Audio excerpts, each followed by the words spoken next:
Hello? All right, y'all can hear me okay?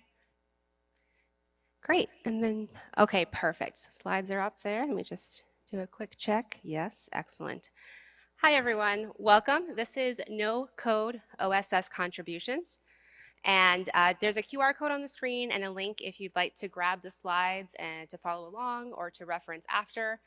I will also share this again at the end of the presentation, so if you want to watch it first and then decide if you want to save them, no judgments. You'll have a chance again at the end. So a little bit about me. I am Cecilia Martinez. I am a developer advocate at Ionic. You can find me at Cecilia Creates on Twitter and GitHub. I'd like to volunteer with different community organizations that are dedicated to supporting diverse representation in tech. I am part of the GitHub Stars program. I'm also the chapter head for the Atlanta chapter of Out in Tech, which supports the LGBTQ+ community in tech. I'm also a lead volunteer with Women Who Code Frontend, which is a global track of Women Who Code.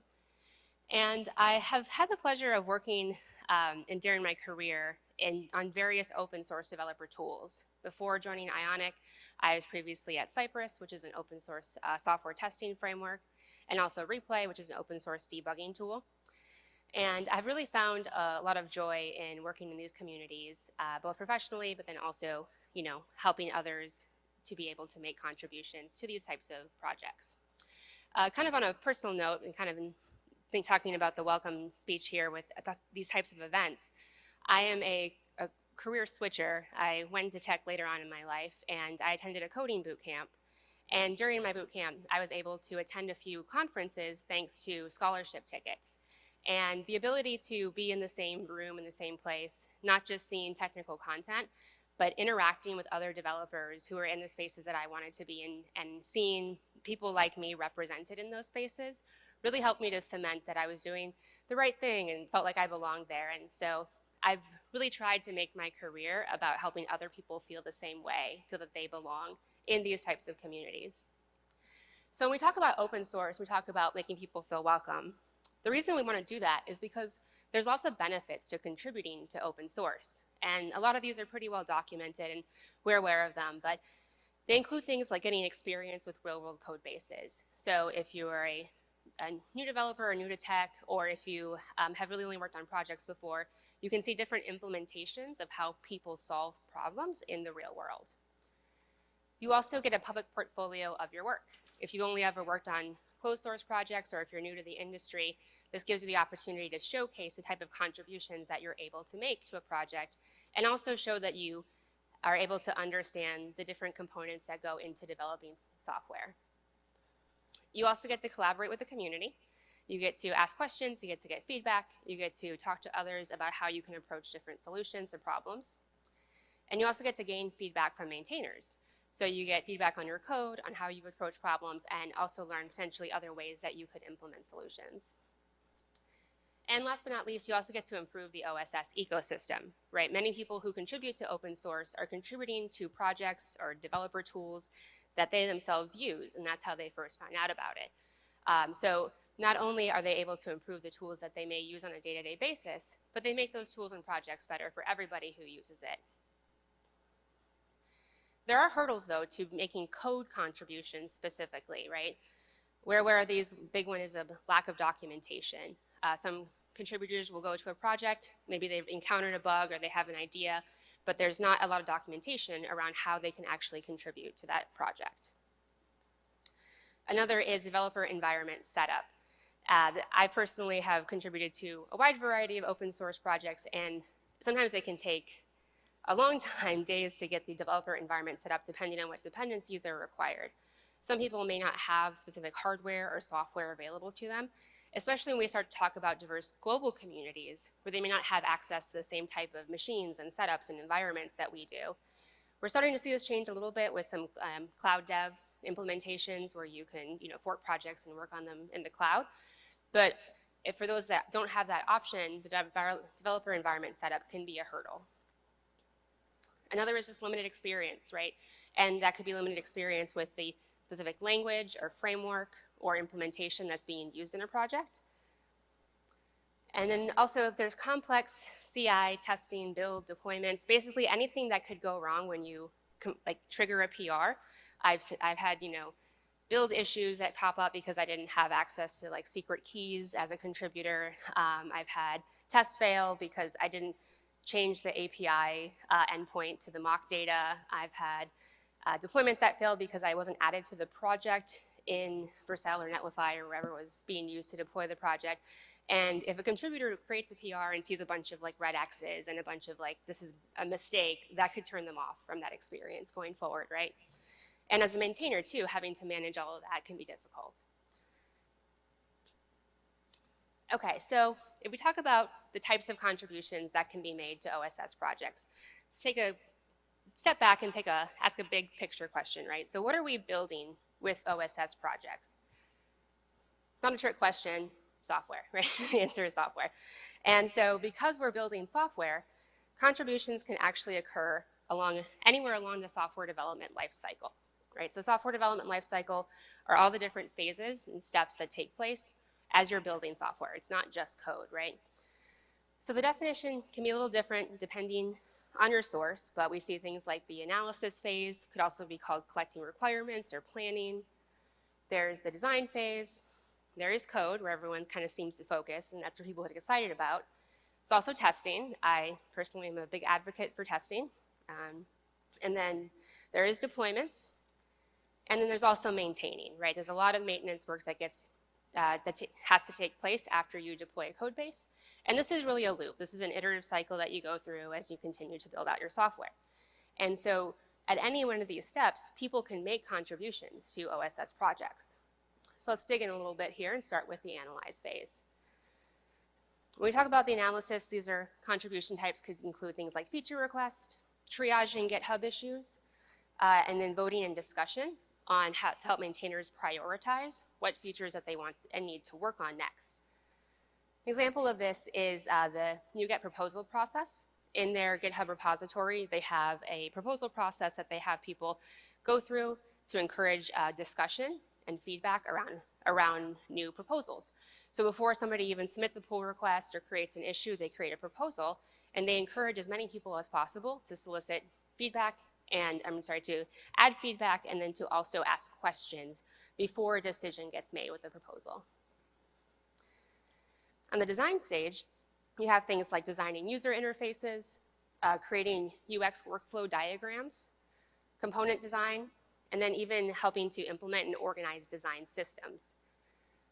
Example here is Drupal. They actually have a user interface standards section of their contributor documentation, and they have a dedicated Slack community for usability, specifically for usability contributors to help to contribute to the types of usability workflows, and also ensuring that design is consistent across all the elements of the contributions to the code base.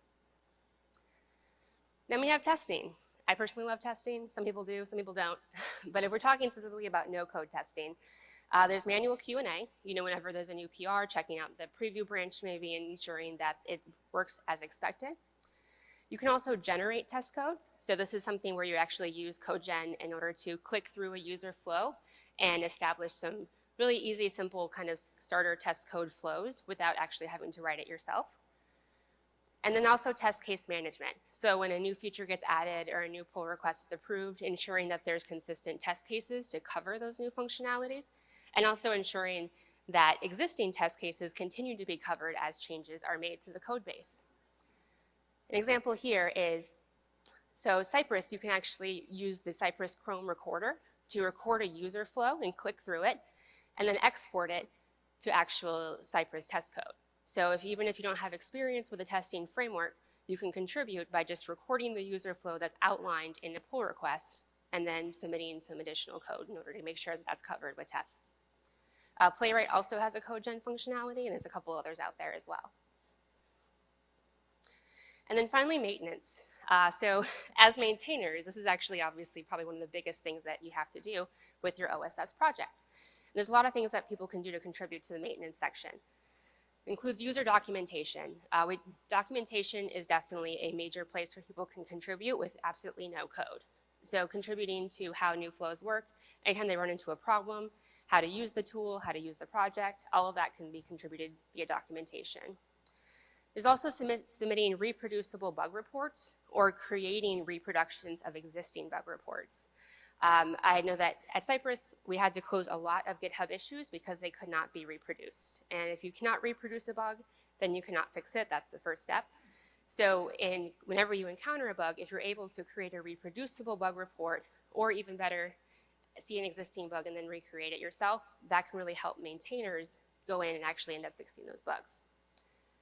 There's also dependency management. How many of you have used Dependabot or like automatic updates and have to manage those and deal with those? It breaks the release, you have to revert it, keeping track of all of that. That's definitely something that contributors can help with.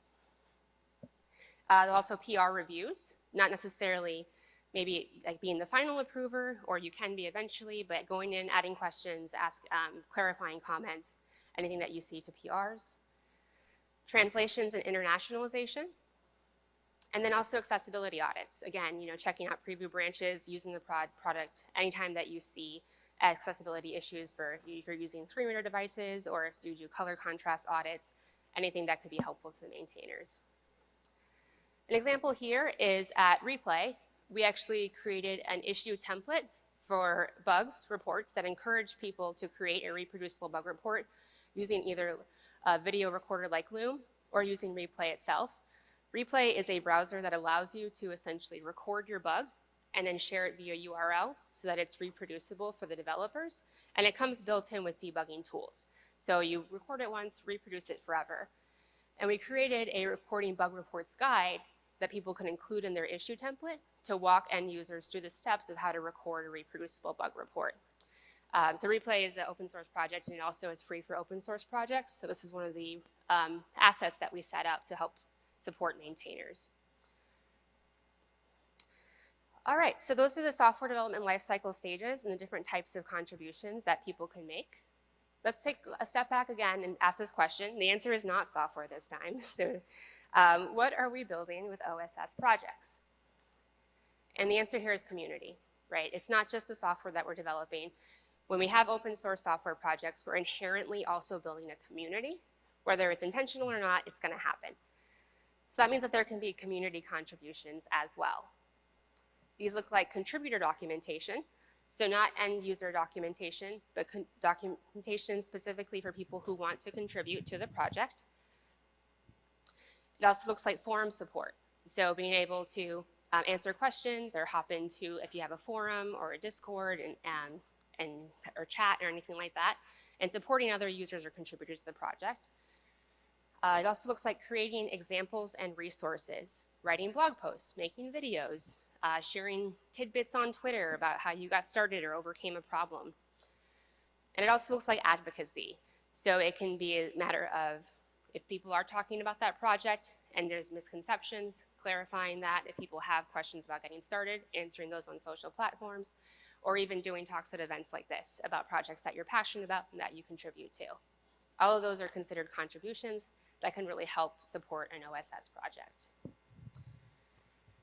So as a maintainer, the more diverse types of contributions that you can enable, eventually the more diverse your contributors become.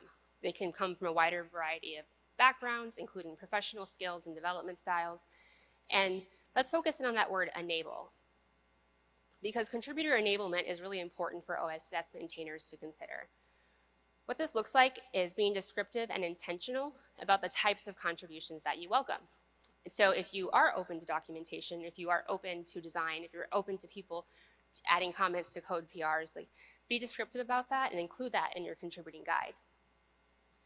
You also want to leverage built-in resources. So if you're using GitHub, things like the contributing guide, issue templates, PR templates, any existing resources that you can have right in your repository to make it easier. It also looks like continually soliciting and addressing feedback from your contributor community. So asking for feedback, but then also making sure that you're listening to it and addressing it so that contributors feel like they're being heard and are part of that community. And I also recommend fostering a community platform, whether that be within GitHub itself or within a chat platform like Slack or Discord or a forum like Discourse. Having a place where contributors can start to enable each other will help to build up that community and ensure that everyone can contribute as much as they like in different formats. So we can also talk about contributor empowerment. This is one step above contributor enablement. And this is about making contributors feel really confident that they can contribute to your project and be successful with that, and grow in that community to maybe even become a maintainer themselves or enable other contributors. This means encouraging contributions of all types, as well as providing a welcoming, inclusive environment.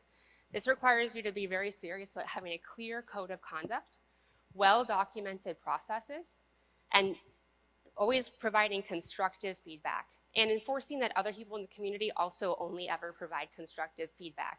And if they don't, to make it clear that that's not included in the code of conduct and enforcing that. So again, the core is that the more contributions, types that you accept, the more contributors that you can accept contributions from, which then leads to a more diverse and inclusive contributor community. So we covered a lot of things right now. This is a resources slide. Again, you can grab the QR code on the screen or use the link to access these slides. I shared a video here about unlocking the value of open source with open source, as well as contributing to open source without knowing how to code, a great blog post by Roselle Scarlett from GitHub, who's actually going to be here this week as well. There's also the Building Welcome Communities Guide from GitHub about how you can ensure that your code of conduct, your policies, and your processes are all welcoming and inclusive.